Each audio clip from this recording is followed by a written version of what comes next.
Hello बच्चों, हम अपना महाजनपद कर रहे थे। कल हमने इसके बारे में थोड़ी जानकारी ली थी, इंट्रोडक्शन दिया था मैंने। आज हम उसके बारे में पूरा पढ़ेंगे। ठीक है। महाजनपद क्या पढ़ेंगे हिस्ट्री में? महाजनपद।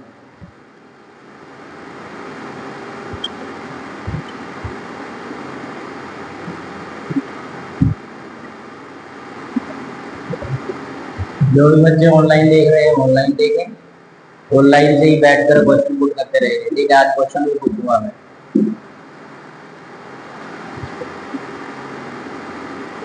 महाजनपद महाजनपद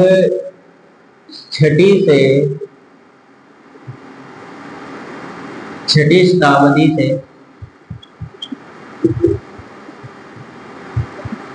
चौथी शताब्दी तक का इसका टाइम पीरियड है। ठीक है, अस्तित्व में आया था। इस टाइम से ये जाना जाने लगा था, बड़ा माना जाने लगा था। ठीक है, इस टाइम में इसके बारे में कुछ जानकारियां पता चलने लगी। ठीक है, इन्हें बहुत इसका जो इसकी चर्चा है बौद्ध धर्म के अंगुतर में। इसकी चर्चा कहाँ पर है? बौद्ध धर्म के बौद्ध ग्रंथ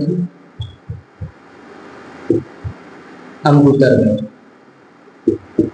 ठीक है, बौद्ध ग्रंथ अंगुतर में। टोटल आपको मैंने बताया था कि 16 महाजनपद हैं। टोटल मैंने इतना ही बताया था। ठीक है, कुछ इनमें से गणतंत्र है और कुछ राजतंत्र है। कुछ क्या थे? गणतंत्र थे, कल लिखवाए थे ना सारे के सारे। और कुछ क्या थे? राजतंत्र थे। राजतंत्र भी थे और क्या थे? और गणतंत्र भी थे। ठीक है, सबसे पुराना, सबसे बड़ा और सबसे ताकतवर कौन माना जाता था? मगध माना जाता था। सबसे ताकतवर कौन सा? मगध। और ताकतवर भी किसके कारण? अपनी सेना शक्ति के कारण। सबसे ताकतवर सेना थी, सेना शक्ति के कारण ये सबसे ताकतवर माना जाता था। ठीक है, और इसके प्राचीन सबसे पुराने संस्थापक कौन थे? बहिद्र संस्थापक कौन थे इसके? जिन्होंने इसका निर्माण किया था, बनाया था इसको, संस्थापक थे बृहद्रथ।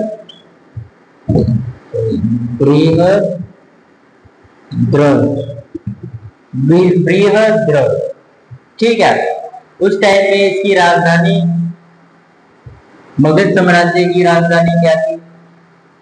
ठीक है, क्योंकि देखो हमें ज्यादातर महाजनपद के बारे में मैंने कल जानकारी आप लोगों को दे दी थी। हमें ज्यादातर मगध साम्राज्य के बारे में ही पढ़ना है, क्योंकि मगध साम्राज्य का ही ज्यादातर हमारे क्वेश्चन आते हैं पेपर में। ठीक है, तो इसलिए मैं मगध साम्राज्य का ही बता रहा हूँ।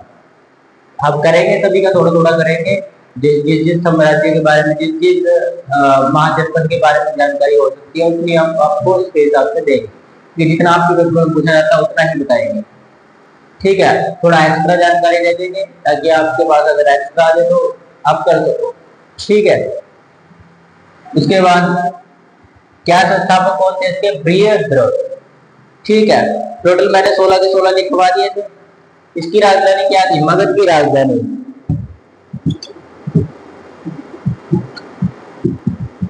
आज के टाइम में तो राजधानी है। ठीक है, लेकिन जब ये संस्थापना हुई थी तब इसकी राजधानी का नाम गिरिब्रज था। गिरिब्रज। ठीक है, और जरासंध इसके यानी कि बृहद्रथ के पुत्र का नाम क्या था? बृहद्रथ के पुत्र का नाम जरासंध था। जरासंध था। ठीक है, समझ आया? और अब ये राज्य कहां कहां तक फैला था? ठीक है, उत्तरी तट से लेकर, यानी साम्राज्य जो था वो उत्तरी भारत से लेकर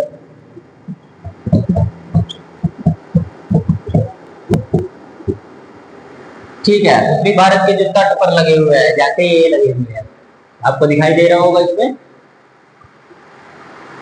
ठीक है, ये उत्तरी तट के जितने भी ये राज्य लगे हुए हैं इसके आसपास। ठीक है। और ऊपरी ऊपर से नीचे की उसमें फैला हुआ था, जैसे यहाँ से लेकर यहाँ तक फैला हुआ था, ऊपर से नीचे तक ये मगध साम्राज्य पूरा फैला हुआ था, यहाँ तक पूरा। ठीक है, ऊपर से लेकर ऊपरी से लेकर निचले भाग तक।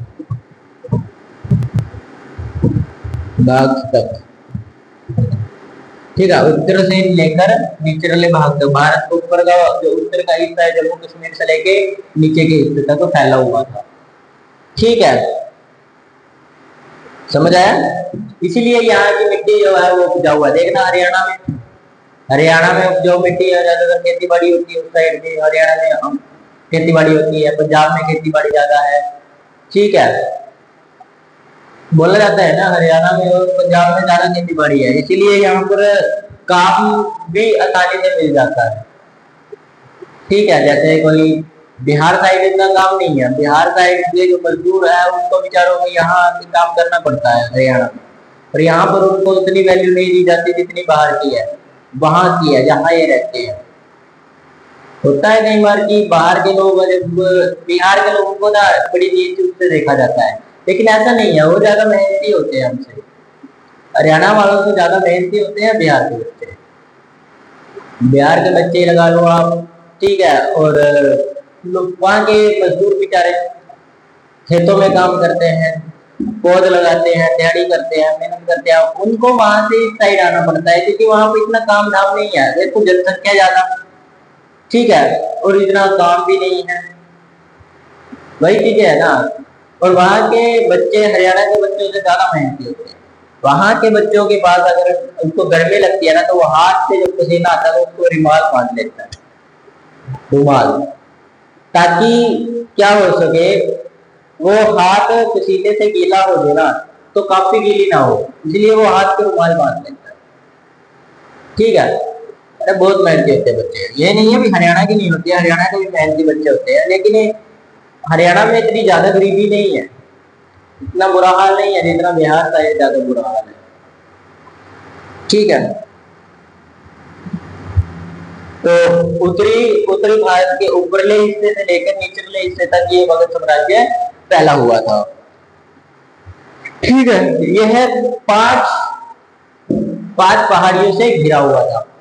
किनसे?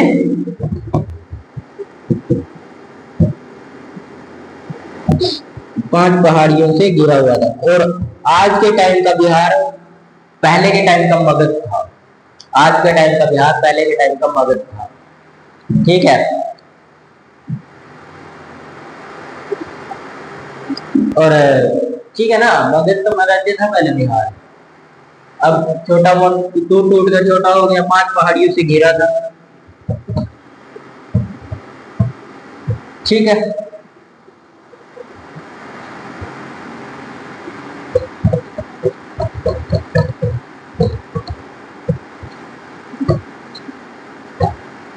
आपका फिजिक्स का बैच भी शुरू होने वाला है, ऑफलाइन वालों को तो पता चल ही गया होगा। ठीक है, आज ऑफलाइन की भी छुट्टी है ना, तो ऑफलाइन वालों को भी पता चल ही गया होगा। कल परसों, आज क्या तारीख है? 28 है, और 30 तारीख है, 30 तारीख से लेकर 5 तारीख को आपका फिजिक्स का बैच चल जाएगा। ठीक है, फिजिक्स का बैच चलेगा, फाउंडेशन में। चलिए आगे चलते हैं। छठी शताब्दी में मगध सबसे बड़ा व्यापारिक साम्राज्य बन गया था। छठी शताब्दी में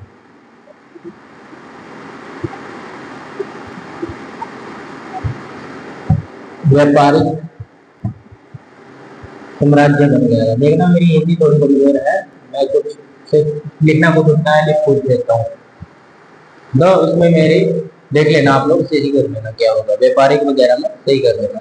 ठीक है, और इसके पास मैंने बताया आपको विशाल सेना थी। ठीक है, जिसकी सहायता से, देखो अगर सेना बड़ी होगी किसी भी राज्य पर कब्जा करने में ज्यादा देर नहीं लगेगी, जाकर कब्जा मार लिया और हरा दिया दूसरे राज्यों को, हमारे कब्जे में आ गया। ठीक है, क्योंकि मगध की जो सेना थी वो बहुत ताकतवर सेना मानी जाती थी, तो उसी हिसाब से वैसे वैसे बड़ा, जैसे जैसे मगध साम्राज्य की सेना बड़ी ताकतवर थी उन्होंने हमला किया दूसरों पर, उनको क्या किया, उन्होंने अपने अधीन कर लिया, अपने में मिला लिया। ठीक है, ऐसे ऐसे करते करते बड़ा साम्राज्य बन गया था मगध। मगध का विस्तार ऐसे होता रहा। ठीक है, और यहाँ के जो शासक रहे हैं वो हर्यक वंश के रहे हैं। कौन से रहे हैं? हर्यक वंश के शासक रहे हैं। ठीक है, हर्यक वंश के शासक शासन किन्होंने किया है यहाँ पर? शासन हर्यक वंश।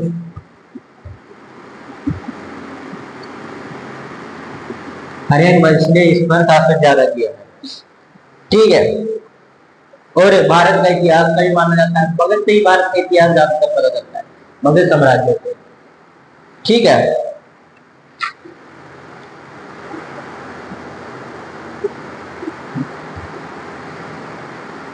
ठीक है ना। और मगध साम्राज्य के बारे में हमें पढ़ने को जैन धर्म, बौद्ध धर्म के ग्रंथों में मिलता है। कहाँ मिलता है?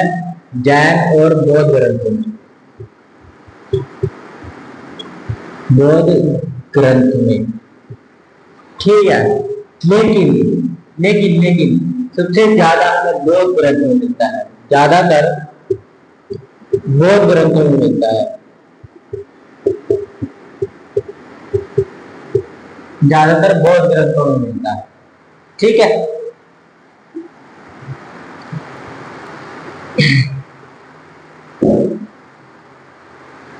संस्थापक बिंबिसार था। हर्यक वंश का यहाँ पर शासन कौन करता था? हर्यक वंश करता था। ठीक है, हर्यक वंश को नागों की उपशाखा माना जाता है। हर्यक वंश को नागों की उपशाखा माना जाता है। हर्यक वंश को नागों, नाग यानी सांपों, उपशाखा माना जाता है। ठीक है, बताया गया है कि ठीक है, बौद्ध ग्रंथ का एक दीपावंश है। बौद्ध ग्रंथ का दीपावंश के अनुसार ठीक है, हर्यक वंश के पिता का नाम बोधिश मिलता है। क्या मिलता है? पिता का नाम क्या मिलता है? बोधिश। बोधिश मिलता है। ठीक है, पिता का नाम बोधिश। अलग अलग इतिहासकारों ने, हर एक इतिहासकार ने अलग अलग नाम से बुलाया है उनके पिता को। ठीक है, जैसे कि कुछ इतिहासकारों ने कहा है भट्टीय, कुछ इतिहासकारों ने क्या कहा है? भट्टीय। ठीक है, कुछ ने उनको महापग कहा है, महापग। ठीक है, कुछ ने हेमजती कहा है। ठीक है, कुछ ने क्षेमजती कहा है। ठीक है, और कुछ ने क्षेत्रोजा कहा है, क्षेत्रोजा।